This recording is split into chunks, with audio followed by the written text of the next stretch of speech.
So welcome to week number 3 of the series that we are calling Revived. And this whole series is being based upon a book that I picked up a while back. It's called Fresh Air. We have one more copy of this in the cafe, and if you want to go get that, but you can also get it on Amazon or digitally online. You don't have to read this book in order to understand the series, but if you want to elaborate on some of the things that we're talking about, if they touch your heart, this book is going to be a huge blessing to you. And so we want to continue in this series. And so this is our theme verse, 2 Timothy chapter 1 says, "May the Lord bless Onesiphorus," who we have discussed is a good name. If you're looking at baby names and you're thinking about what to name your next child, Onesiphorus is on the top of the list in all the baby books. And it's right up there with James and John and Micah, all those. So it says, "May the Lord bless Onesiphorus and all of his family because he visited me and encouraged me often.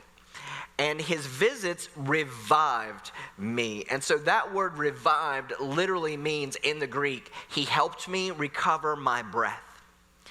And so of course that's why this translation says that he has revived me like a breath of fresh air.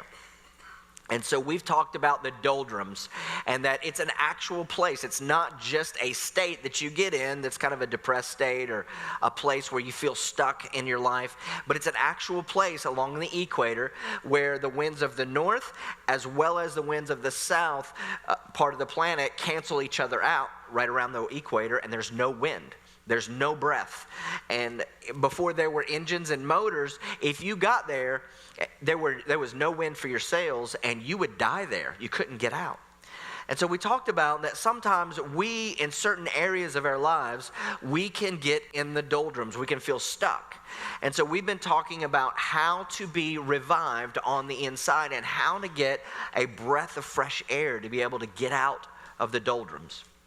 So week number 1, this is the review, is we talked about the principle, and I believe that this is probably one of the most important ones, if not the most important, is that we need to have this in-love relationship with Jesus. That too many times we get in this stuck place, we try to manufacture energy on the outside, but there's actually nothing happening on the inside in our hearts. And you can actually end up deeper in the doldrums or in that place that you find yourself in that you can't get out, doing it that way. And then last week we talked about the practical application of it. We started with that. The principle that we need to choose a Christ-like attitude. Now that we have some revival on the inside of us, it doesn't actually stay there by itself. You have to maintain it by making choices every single day about your attitude, because your attitude will determine your life. And so if you missed either one of those, you can go back and pick those up on our website or YouTube. But today, I just want to continue this series, and I would go so far as to say that what we're going to deal with today is an actual epidemic within our society. And it's actually the cause of the doldrums a lot of times. And one of the reasons we have no breath sometimes in life, and life seems to be sucking the life out of us, is the hectic pace of our lifestyles and our schedules, and how we spend time, and how crazy life can be. Am I the only one? Well, let me show you how bad it's gotten. This is the average American, and how we're going to spend our time. We're going to eat out 14,411 times, including 1,811 trips to McDonald's in and of itself. You're going to spend 13 years and 4 months watching TV. That's crazy. You're going to spend 5 years waiting in lines. You're going to spend an entire year looking for misplaced items. Unless, if you're me, you're going to spend probably like 3.5 years looking for misplaced items. And so the joke is I'm super glad my head is bolted on, because then I would spend 5 years looking for misplaced items. But also, we're going to attend 35 weddings, says the engaged bride-to-be. Also, we're going to drive 627,000 miles. God bless you. Don't you feel better already? But see, this is just a snapshot of what our lives look like. And here's the deal. that nobody on their deathbed wished that they had done more of these. We find ourselves oftentimes living one way that's actually different from what we wished we would have done as we look back. But we keep doing it. Why is that? So it's a situation that what you keep doing is not what you want to do. And so it's kind of like our lives are just out of order. Our lives are out of whack and out of balance a lot of times. And I wonder how many of us, this might be a word for us, that our lives are being weighed on the scales and we have been found wanting because God had a plan for our life. What if we weigh our lives and what we spend our time with and what we do and the priorities that we make? What if we took all those things? Would that be what God wanted for our lives? And listen, aren't we doing, the question is, are we doing exactly what God intended for our life? Are we living it right? And if there is ever a message that I'm preaching to myself, it's this one. Because I look at my own life, and it is very, very easy for me to put it all in order and organize it and categorize it and prioritize it, and then I found it out of order again. Over and over and over, life constantly challenges the pace that we want to set and the priorities that we want to set. And so Melissa and I end up sitting down and going, all right, so how do we reorganize everything again? We're going to pray and we're going to talk with God. What are your priorities for our lives? And all these demands come, and it's happening nonstop for us right now.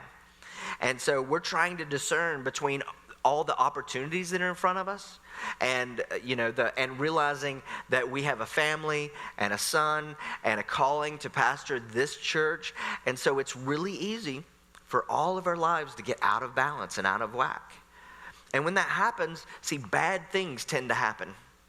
And simply put, it tends to suck the life out of us. And it is a source of the fact of that we need to be revived.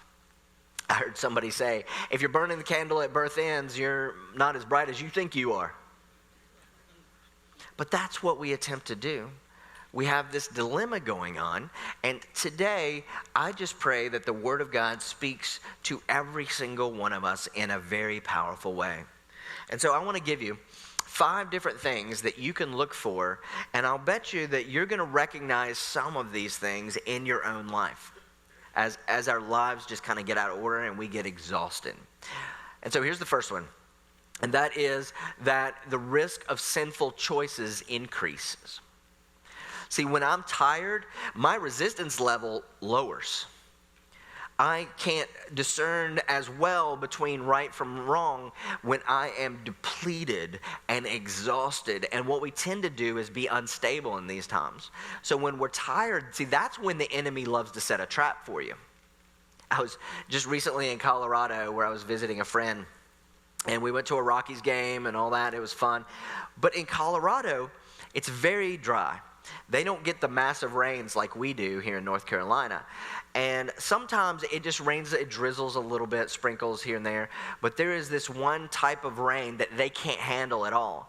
And that, it doesn't happen very often. But if they get a slow, long drizzle, see, we can handle that here because we get rain on a regular basis.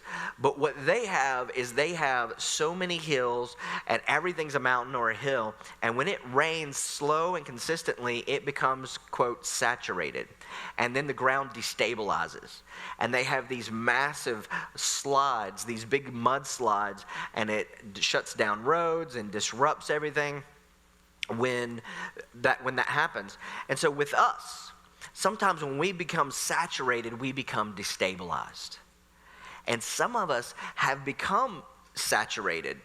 And even Jesus warns us in Luke chapter 21, he says this. He said, be careful, for your hearts will be weighed down, all messed up. Your heart.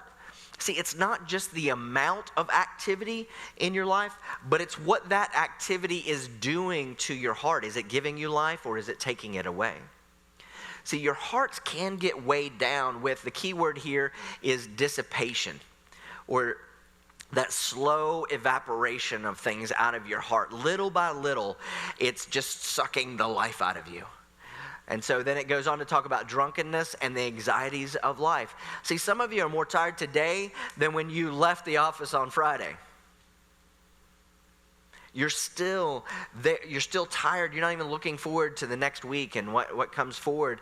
And so because the anxiety of life, look at this, and it closes in on you unexpectedly like a trap. You're stuck. And that's where some of us get. And the culprit is the pace of life sometimes is all out of whack. Here's the second thing you can be sure of, and that is when you're tired, your emotions are inconsistent. See, the chance for me to be angry is a lot higher when I'm hurried than when I'm not.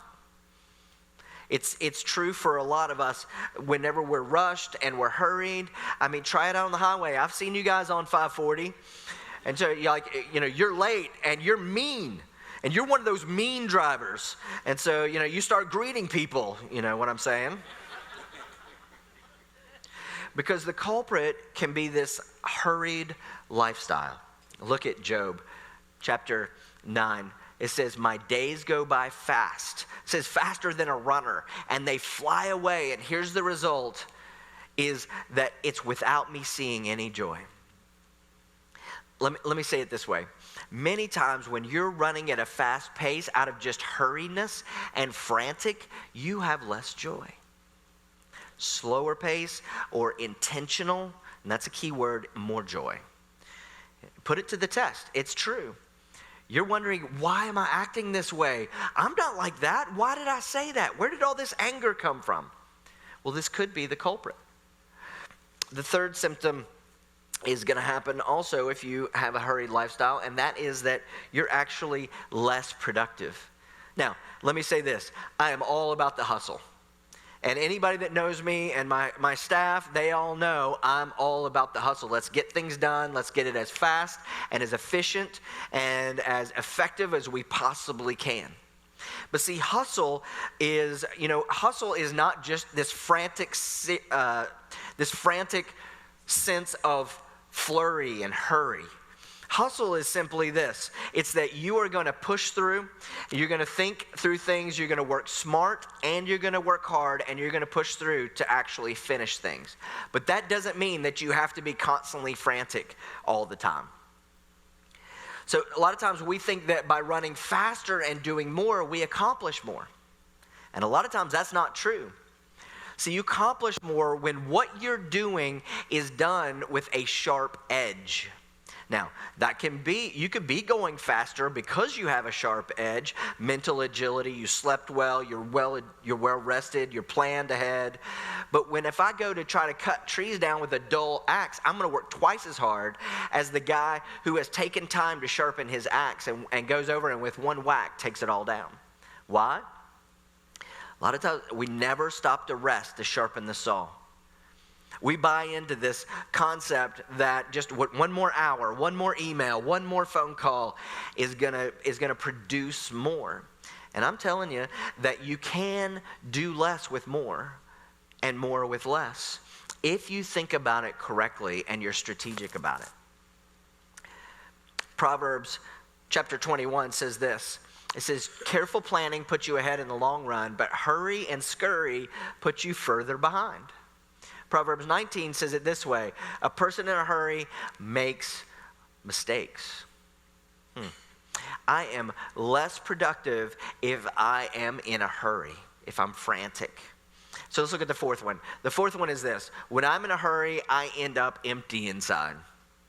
I get to the end of the day, I worked so hard, and I think, what did I accomplish? Have you ever had one of those days where you left and you thought, I didn't get anything done, but you worked so hard all day long? Psalm 39 deals with this. It says, let's go back one. It says, we are merely moving shadows, and our busy rushing ends in nothing. I'd like to give you an important concept, and it's a misnomer by a lot of people. People think that burnout comes from doing too much activity. But see, that's not true, because there is some activity, some things that you could be busy with that will actually restore life to you. But activity without purpose equals burnout. See, the best thing that we here at Living Word have to offer you is not just a vibrant relationship with God and feeding you spiritually from the stage and from worship and all that, but it's also giving you an opportunity to use your purpose, where you can get involved and where you can do something where you have a purpose and you're making a difference in the lives of a lot of other people. That's why we encourage you to find out where your gifts are and make a difference in the lives of people using those gifts. And listen, we don't do that because of a need. We're not asking you to do that and encourage you to do that because we need a bunch of help.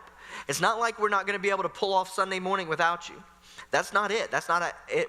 In fact, it's running pretty well, actually. But the whole motivation is for you, not us. We know that the best way for us to pastor you is to give you something in your life that will make a difference. See, it removes the burnout when you are involved in activities that you understand that they actually matter in the lives of other people. And so here's the last one. The last symptom: when I am tired and exhausted, I can't hear God.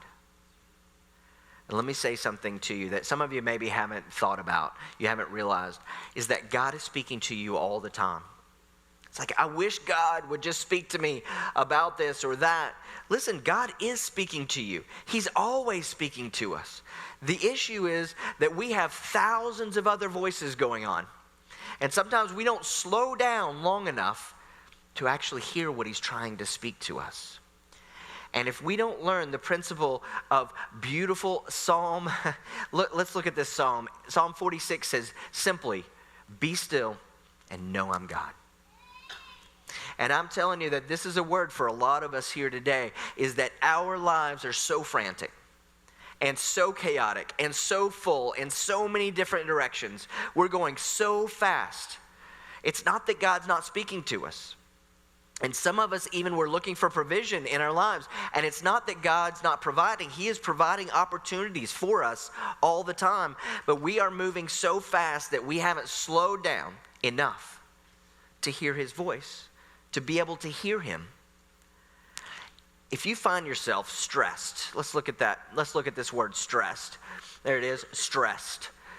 So many of us say, you know what, that's right where I'm at. I'm just stressed.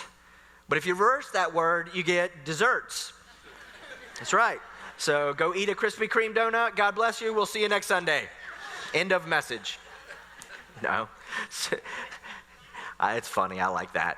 The opposite of stressed is desserts. So what I'd like to do is I'd like to give you 3 things from the Word of God that I believe that, listen, there's tons of things that you could do to slow down and rest more, but I would like to give you 3 things that I believe that if you literally leave here and you put these to practice, I honestly believe that it could change your life. I think that it could change you on the inside, and also it can push some of us out of the doldrums. And it could also help some of us that maybe we're not in the doldrums, but we just find the pressing, crushing part of our lives that we could get out of that. Okay? So, number 1 is that we have to stop the constant push for more. I need it more, and I need it now. It's this desire to acquire, right? And I think that can hurt us. Statistics say that 70% of us as Americans, we spend more than what we bring in. How is that happening? And why? I buy things that I don't need with money I don't have to impress people that I don't even like. How much does that describe our society? The Bible talks about this in Ecclesiastes. Let's look at that. It's a beautiful verse. It says, it's better to have only a little with peace in mind than be busy all the time. And you can apply this to wherever you are financially. It scales, right? That it's better to slow down just a little bit and have peace of mind. Instead of, I need more. I know I could fit it in. I know we're already playing 4 sports. We can play 5. We can fit it in. Look at Proverbs 14. It says, a heart of peace gives fresh air. It gives life to the body. But it's envy. I need what you have. It's envy that rots the bones. And then Proverbs 20:25 says this. It says that it's a trap that we're falling into. It's a trap to say yes. It's a trap to say, oh yeah, I think we can do that. I think we could add that in. I think we can do that. I think we can do this. I think it's a trap. And only later are we like, why did I say yes to that? And some of you write these two words down. Are you ready? These two letters. No. No, I can't. That's not going to give me life more than what I'm already doing. Nope, it's a trap. It's always easier to get in than to get out, right? It's always easier to get into debt than out of debt. Easier to get into a relationship than out of a relationship. It's easier to get into trouble than out of trouble. It's always easier to gain weight than it is to change the subject. No, we need to stop. We don't need more things. We just need more things that give us life. And we need to whittle life down to those things that are giving us life. The things that we have to do and the things that are making a difference in the lives of other people. Let's look at the second thing. I just want to give you a few principles here to help.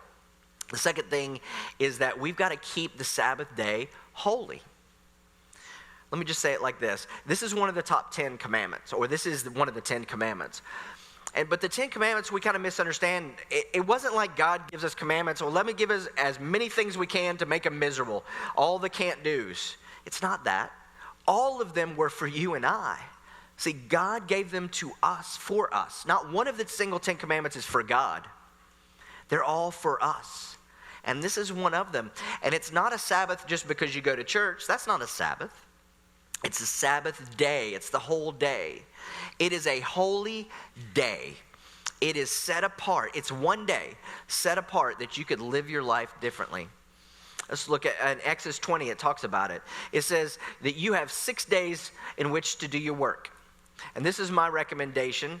Is that you work 5 for your employer, your business, and then 1 for you. It's where you mow your grass, you do your to-do list and all that stuff, but you don't work on the 7th.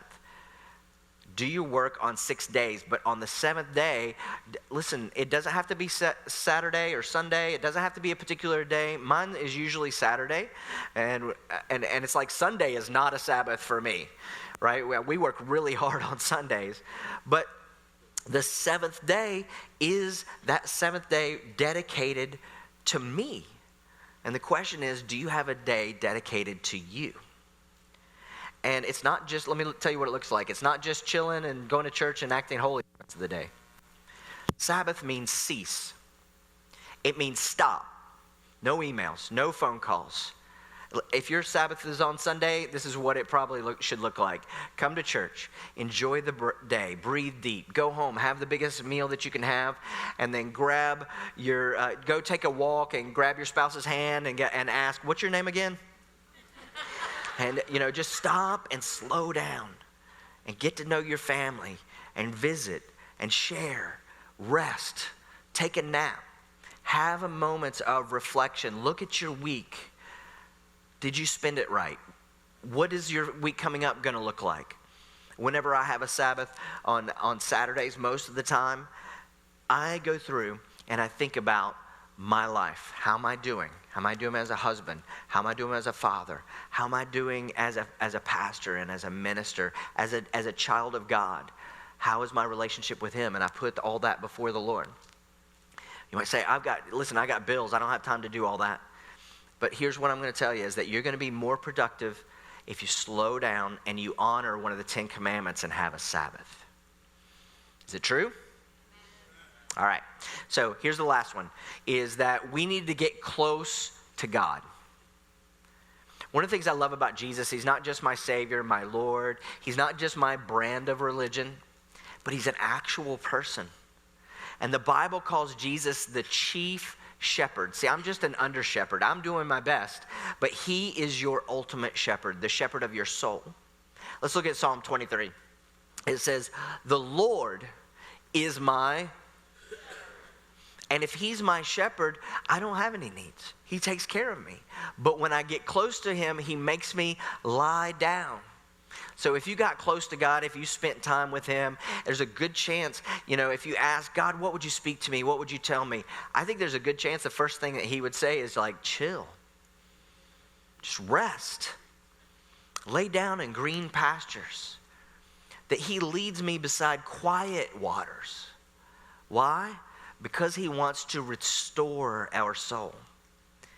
Remember, our heart, if our heart gets all messed up, then everything else gets messed up.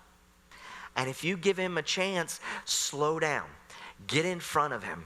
He will revive your soul. And that's why you need to schedule. You need to set time aside.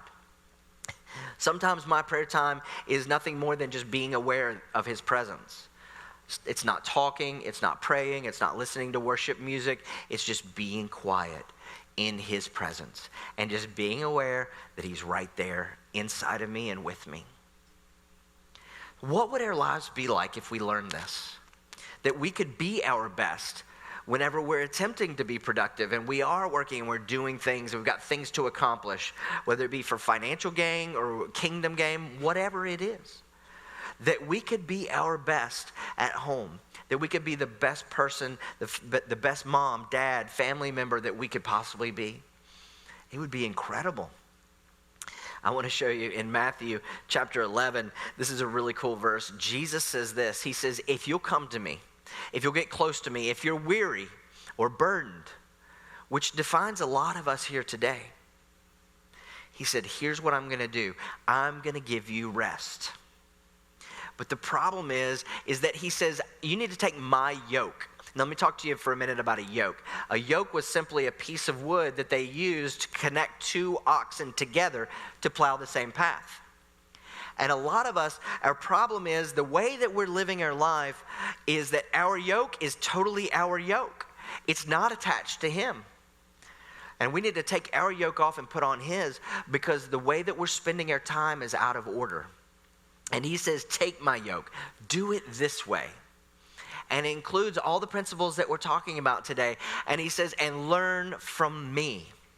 And so what you learn from Jesus is that there were times when he got away from the hustle and bustle of everything, the pace of everything. Even in his day, the pace was incredibly slow compared to, it was 2,000 years ago. And yet he still went up to the mountain. He walked away at times. He went away with his disciples and he rested. Then it says he is gentle and humble of heart. Sometimes people misunderstanding that Jesus is a weakling because he was gentle and humble. No, he was a carpenter. He was actually muscular. He was a man's man. But in his heart, he was not all flustered and messed up and chaotic and running to and fro like we do a lot of times. But he says, if you learn from me, you're going to find rest. There it is again, rest for your souls. For my yoke, if you're going to learn from me, you're going to find out how easy it is. For my yoke is easy. And how much easier your life could be if we do this. And I love studying all this so much. I'm preaching to the mirror this morning. And there's so many scriptures to choose from. And I just got enamored with this one scripture. And I wanted to share it with you in closing.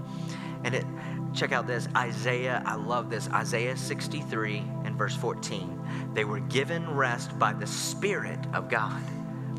The Spirit there is the word ruach, and it in Hebrew, and it literally translates, listen to this, this is cool.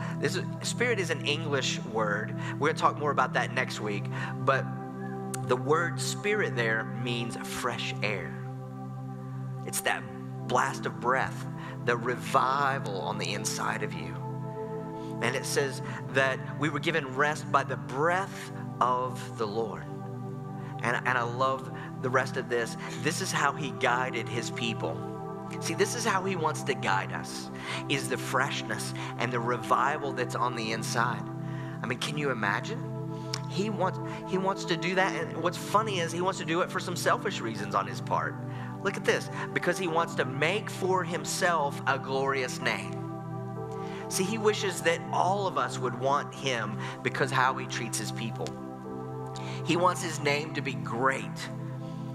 Because people look at you and they say, my word, how do you live like that? I see what's coming at you. You say, well, it's because I rest in God. See, he leads us through rest. He breathes fresh air in us. He revives us. See, he wanted to make himself a great name by how much rest is in your life. Isn't that cool? And so here is our very simple, revived principle for you today. And it's simply this: slow down. I mean, even right now, some of you are thinking like, honey, you get the kids, I'll get the car, I'll meet you out front, we got to go. Slow down. Rest. I want to encourage you to sharpen the saw today and rest in him.